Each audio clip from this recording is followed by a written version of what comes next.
the most hopeless situation in life is death. That's the end of our time here. That's the end of the sports. Done, it's done. But we know as Christians that's not the end. That we have a hope that reaches even beyond death. Yes, there's an immediate hope because Jesus was dead, but he's alive again. Yeah. He was resurrected from the dead. I mean, we get so familiar with the truth of our story. Yeah. But our Savior was dead in the grave. Yeah. All hope. And then he comes back to life. And therefore, our hope is not lived out just in an isolated life of maybe 70, 80, 90 years. It's all part of something else because one day he's coming again. Yeah.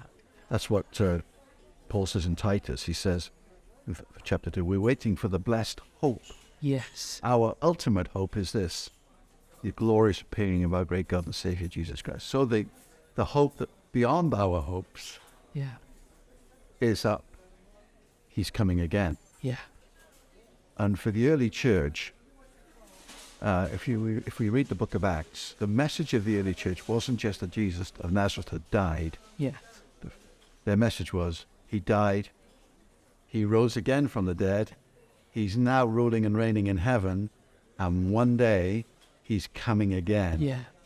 And that's the rallying cry of the church. Yeah. Our ultimate hope is this. He's coming again, not to get us out of here, but to wind up human history and usher in the age to come. Yeah. Now, if nothing else keeps us going, that should be enough. That should be enough. Yeah. And therefore, I think it's incumbent upon us not to live with, and I don't want to disrespect, not to live at the cross. Mm-hmm. Don't diminish the cross at all. The cross is past. Yeah. I know it's an eternal thing. Jesus died. Yeah. He rose again.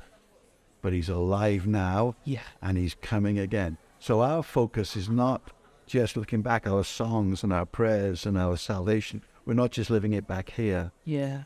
I'm living in right now, thankful for that. And in the good of it, In the good of it, the thinking, he's coming. as the New Testament finishes, come, Lord. Yeah. And it's not, oh, please come. It's, you're coming again. Yeah.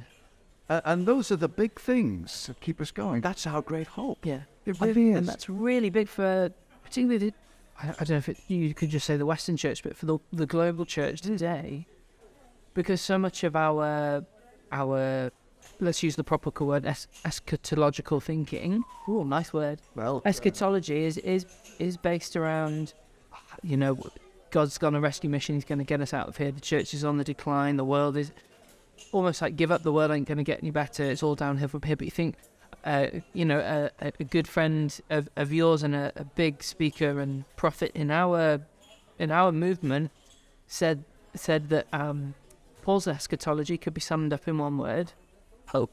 Exactly. Because we have a hope that no, Jesus is coming back for a beautiful and glorious bride. This is huge for us today. As we said, it's not maybe, it's the confident expectation of good. It's going to happen, that Jesus one day will leave his throne. And that's why it's incumbent upon us as the church. We have to make ourselves ready. The maturity of the sons of God, the bride of Christ, the city of God. This is what we've got to do. Yeah. Our living hope. But he's coming again. Yeah. And we're going to see him. Yeah. So it's worth living in hope. It's worth holding on and trusting. Hold on to hope. What God has said. Yes. And watch out. Watch out. Watch out, world, when they encounter people of hope.